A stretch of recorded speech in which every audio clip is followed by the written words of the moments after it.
Here's how to install CapCut in iOS. Now, if you have an iPhone or an iPad and you wanted to install CapCut so that you could edit videos, I'm going to show you how to do it.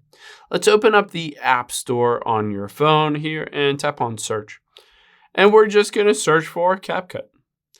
And go there. And once we find it, you can see CapCut Video Editor. I can tap the little download button right there, and it will begin the process of downloading the app. Now, keep in mind, CapCut is owned by the same owners as TikTok. So if you have a TikTok account, then you can automatically bring it into CapCut and just log in through TikTok, which is essentially what I've done. So you can open up CapCut now, and you can see I can hit agree and continue. I'm just a personal user. I'm just gonna hit skip here. And just like that, you can see it will show you kind of around everything. Here's templates, edit at the very bottom left. If you want to start with a new project, just tap on new project here.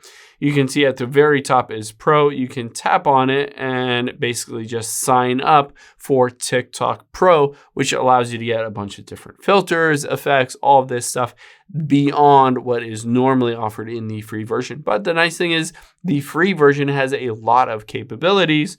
So you can just go ahead and use the free version to create videos, edit videos, do whatever you want to make the perfect video. Hope this helps. If you have any questions on that, leave them in the comments down below, and I'll catch you on the next one.